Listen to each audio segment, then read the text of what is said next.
We're going to start with a question today, a little test. What is our greatest power? Love. Prayer. Love? Did you say? Kindness. Anybody else? Kindness. Kindness, okay. Those are great powers. Not the answer I'm looking for, but it's a great power.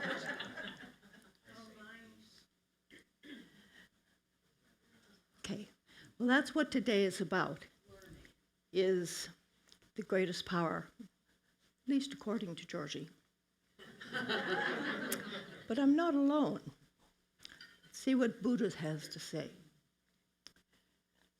The thought.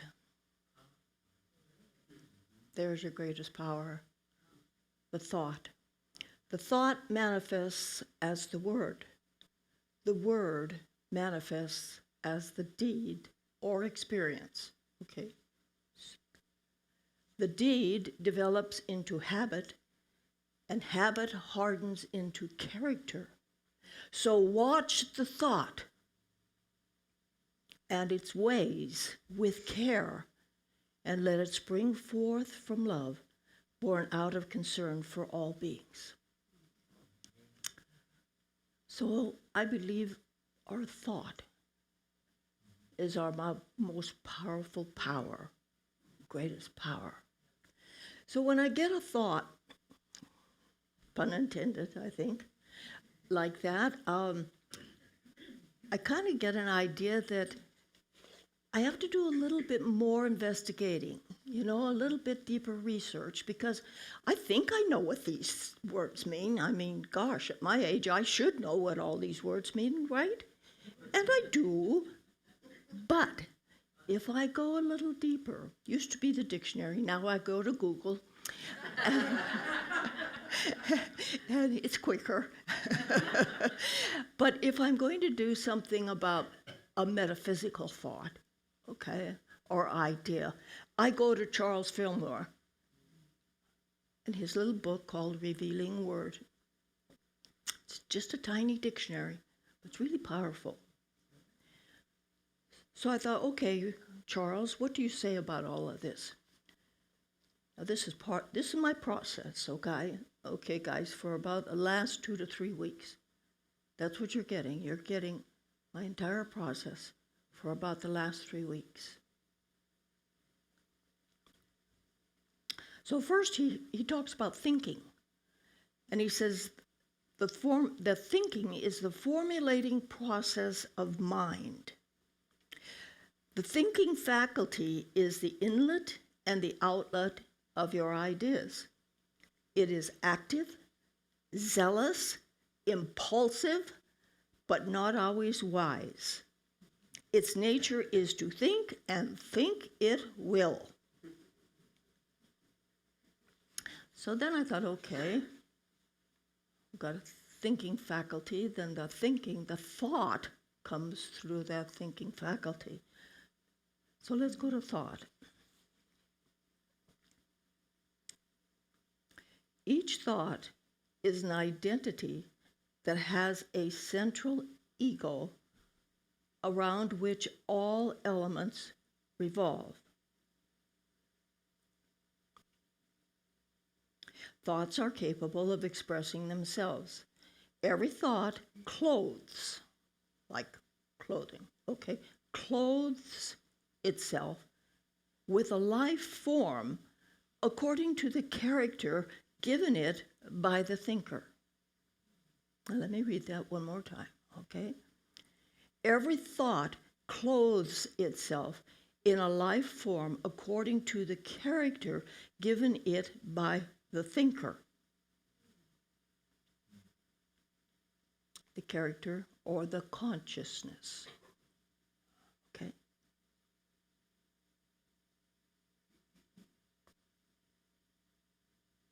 The form is simply the conclusion of the thought. And one of the things that we say in unity, of course, is that thoughts are things. Thoughts are things.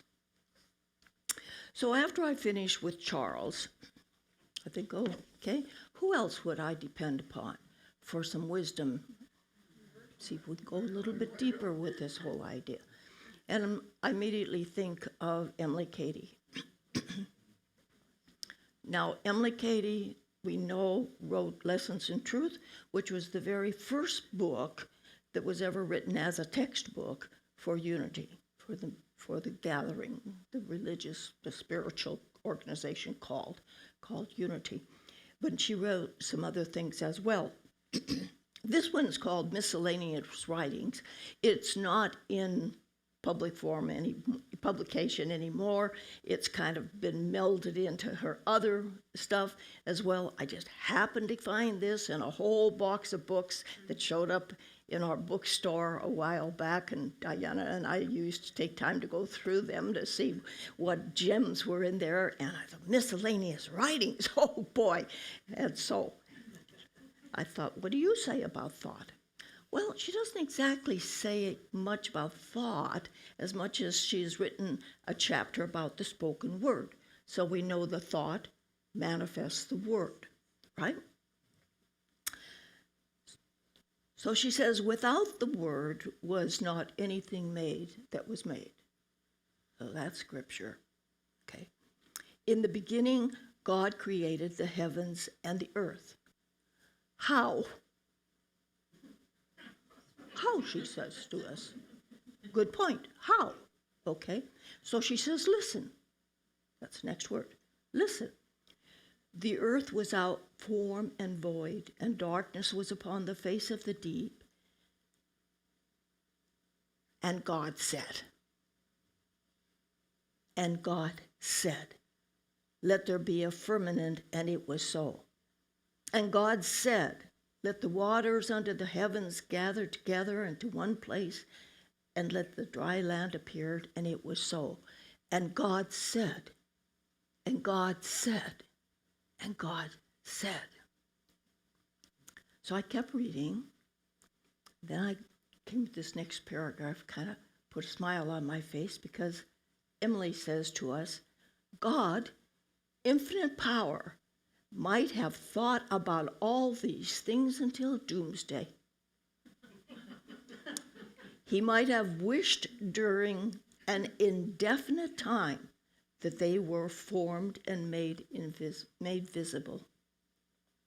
Nothing would ever have been created in visible form had there not been the spoken word put forth into the formless ether.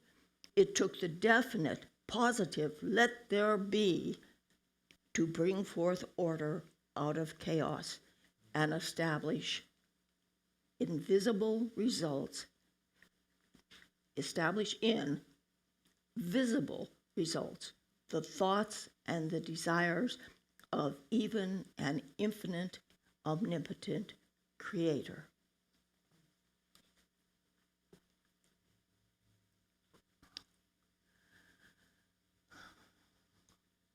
I'm going to tell you a story today. You've not heard this story. Those of you who have been with me for many years, don't worry, it's not a repeat. It only happened about 2 months ago. Other than my partner, Paula, no one else knows this story. I haven't shared it with my best friend. I have not shared it with my family.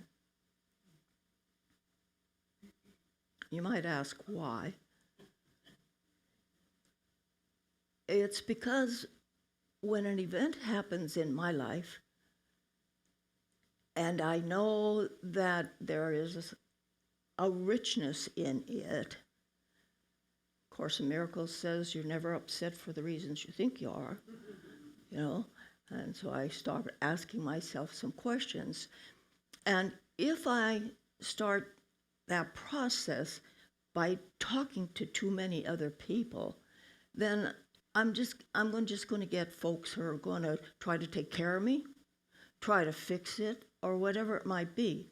Paula doesn't do any of that, okay? She just lets me process it through myself.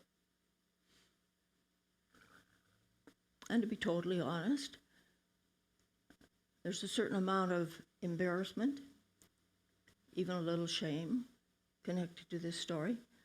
So then I had to work through a level of vulnerability to stand up here today and share this with you.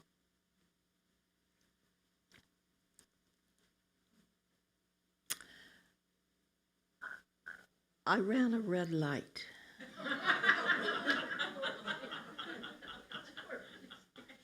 Now, I didn't do that on purpose. Okay? I was following the guy in front of me, and he entered when it was yellow, and I just entered right behind him, and it was red.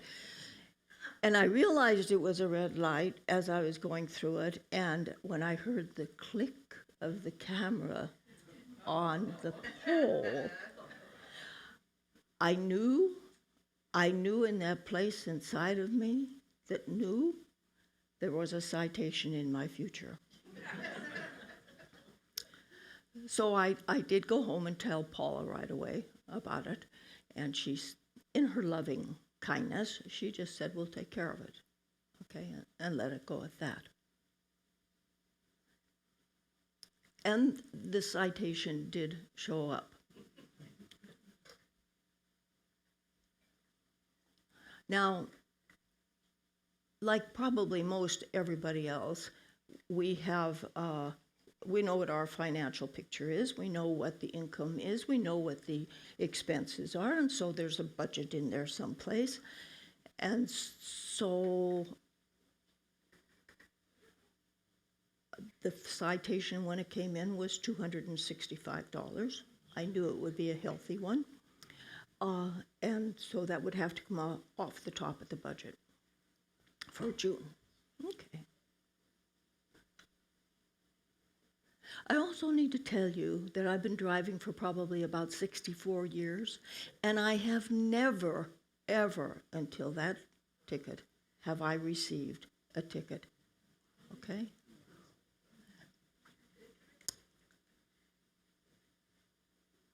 So, of course, I'm pondering this process that happened about almost 2 months ago now. And I'm looking back into my thinking process before it happened. Okay?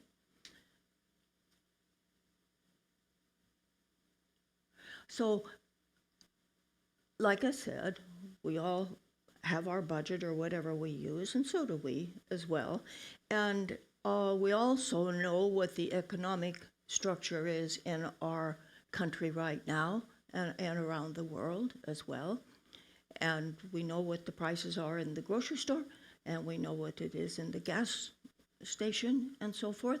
And so, because Paula still works, and she works 10 hours a day and takes off Fridays, and I do the outside stuff. I do all the grocery shopping and all the running around and that kind of thing. So I'm in the grocery store, and I said, thinking, well, I probably don't need all of the stuff that I put in my basket. Like, for instance, I like Safeway's flavored water, but I don't really need to buy that. I can drink water. I don't need that flavored water. Now, they're not very expensive. They're only $1 a piece or something like that. But I could trim the budget, just the grocery store budget, just a little bit by not just passing that up. I just don't have to buy that. And we live in Dallas, and all my friends and all my events are in Salem.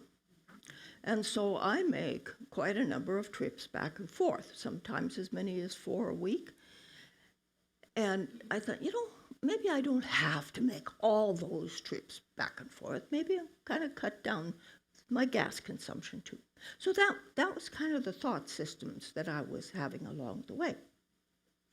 Thinking I was being very helpful. Okay, those were steps that I could take which were going to be helpful. So the word manifests the deed. The thought manifests the word manifests the deed or the experience. Red light. Citation. And then I'm coming back into Salem again, and I'm having some of the same thoughts. And as I'm engaged in that thought, okay, all of a sudden, I've told you before, sometimes I get these little drop-down visions and okay, I got a drop-down vision, and it was a red light. I thought, okay, whoa, wait a minute now. Why did you appear in my consciousness like that? Right, red light, what does that mean? That means stop, doesn't it? Stop the thoughts you're having, Georgie. Stop the thoughts. Those are scarcity thoughts. Those are scarcity thoughts. But I was thinking that I was trying to be helpful. Well, those are scarcity thoughts. They're thoughts of not enough, which is not the case at all. And so I thought, okay, scarcity thoughts produce a scarcity experience. $265 out the window.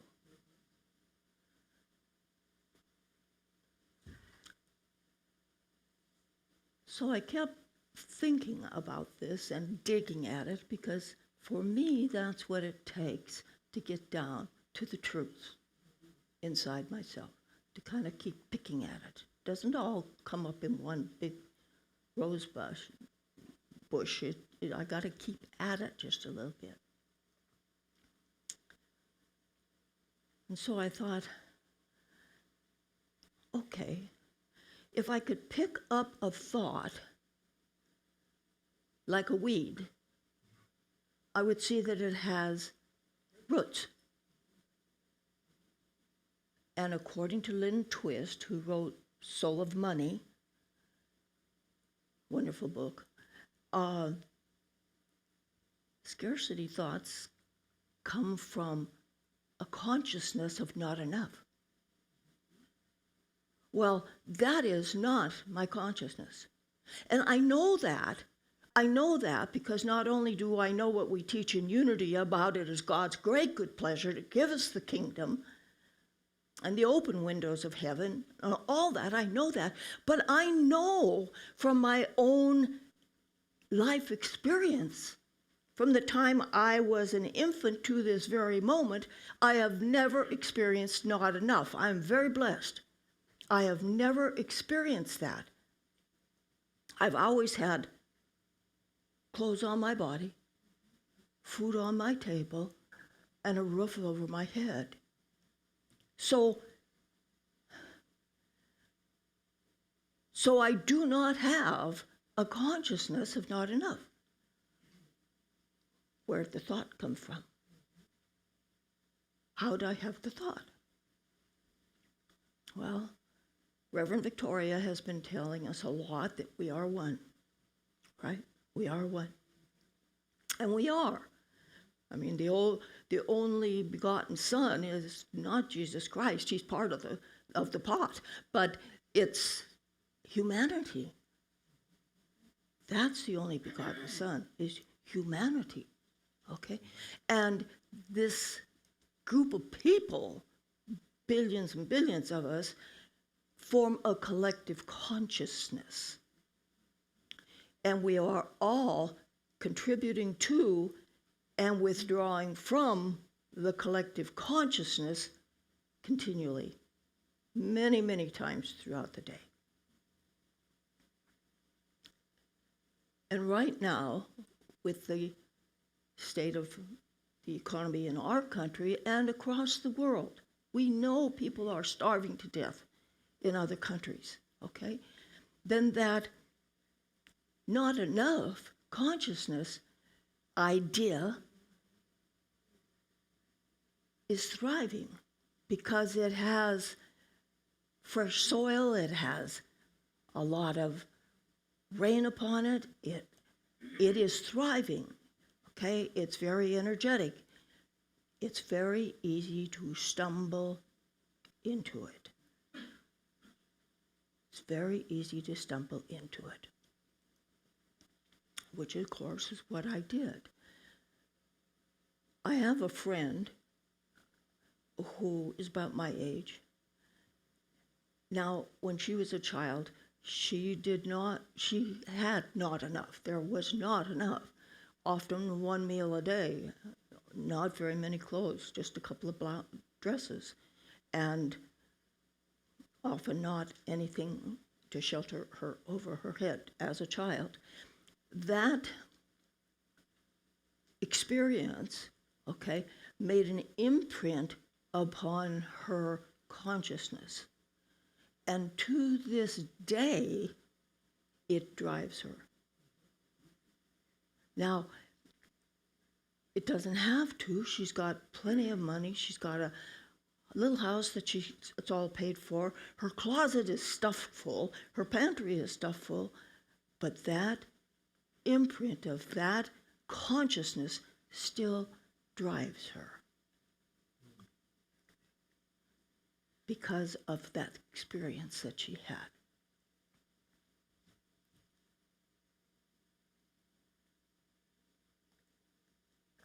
So, what does that Buddha say?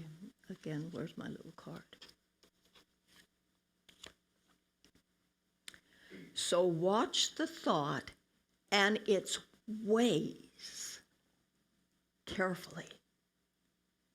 Watch the thought and its ways carefully.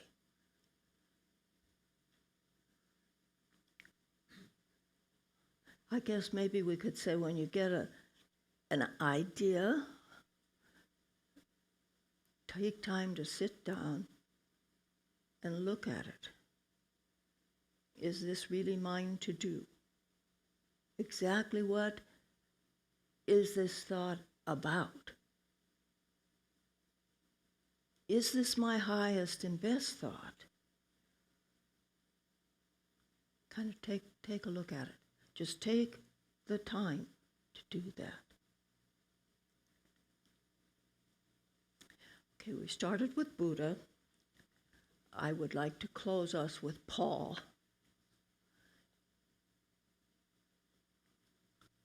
Paul, the Apostle Paul, after his transformation, he did a lot of traveling from city to city, teaching the things that Jesus taught.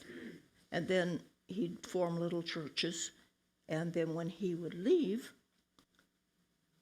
he would support them by his letters, and a great deal of the New Testament is filled with Paul's letters. And this is from his book of Philippians. It's chapter 4. It says, "Finally, beloved, finally, my friends, whatever is true, whatever is honorable, whatever is just, whatever is pure, whatever is pleasing, and whatever is commendable, if there is any excellence, and if there is anything worthy of praise, think about those things."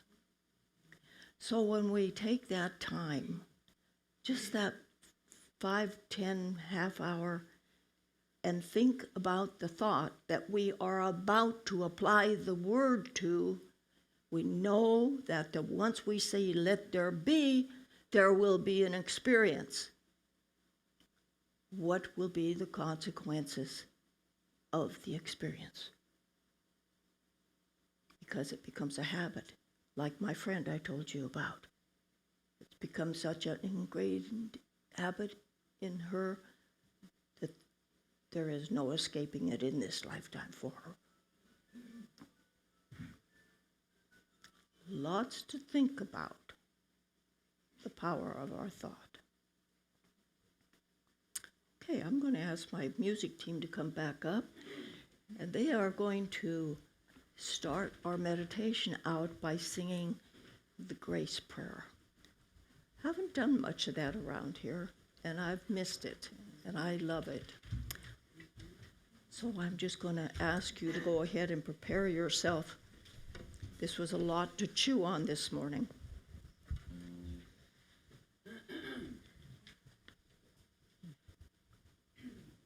If you're comfortable closing your eyes, do so. If you're comfortable putting your feet flat, do so, so that your energy runs.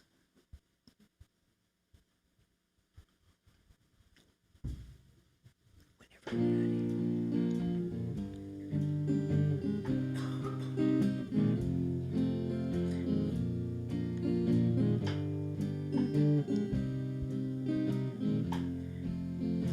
Into thy hands I commit my spirit.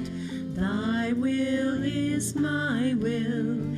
Heal me at depth so that I may glorify God. Reveal that which needs to be revealed. Heal that which needs to be healed, so that I may glorify God.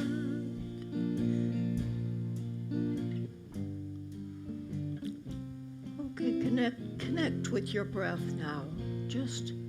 Just watch God breathe you for a moment. There is nothing to fear. There is nothing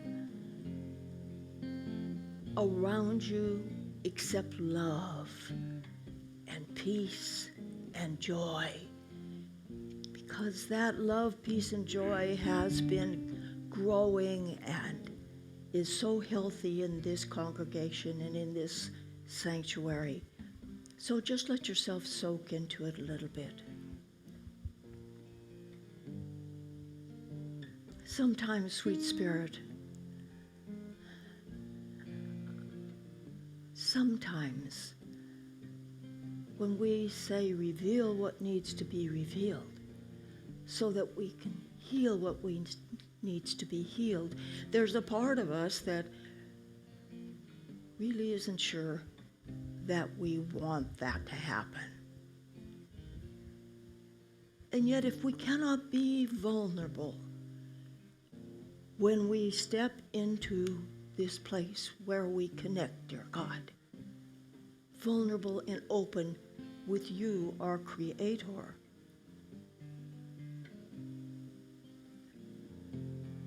then when can we?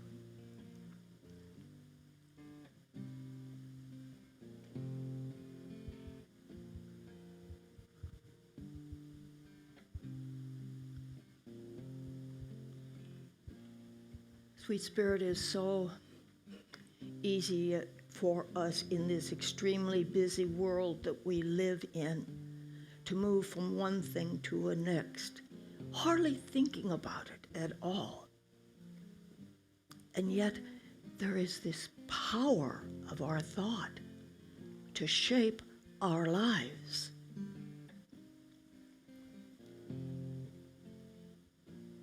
Because the thought manifests as the word, and the word manifests as the experience. And we don't always stop and think that step-by-step process through.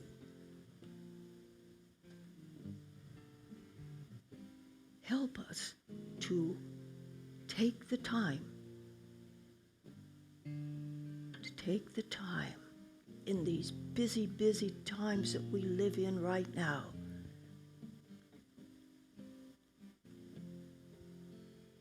To think it through to the consequences, the experience that all too often will become a habit.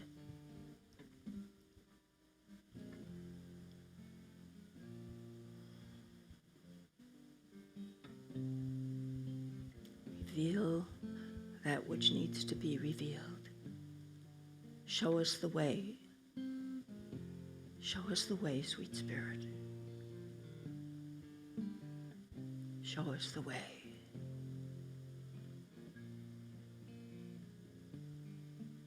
Now Merle is going to continue to strum the guitar, and I'm going to give you some space and some time in the quiet.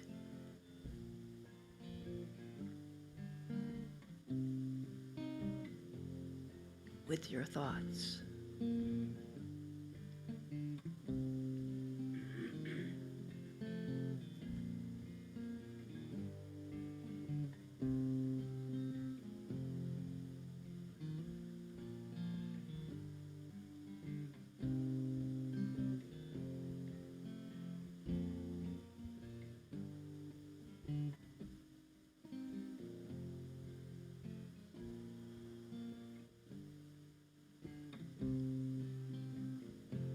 Oh, sweet Spirit, you are always there.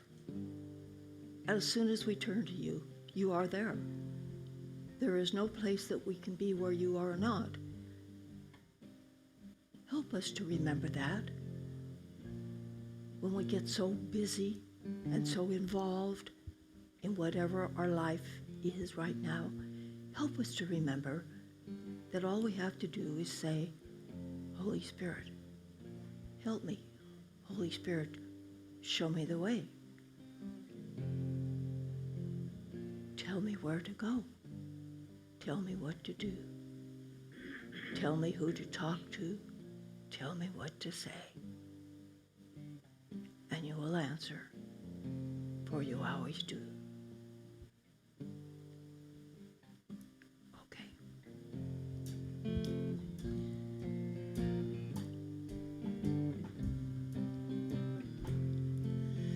Into thy hands I commit my spirit. Thy will is my will. Heal me at death, so that I may glorify God. Reveal that which needs to be revealed.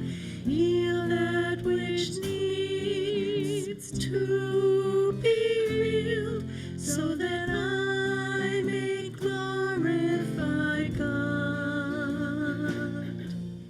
Reveal that thy hands I commit my spirit. Thy will is my will.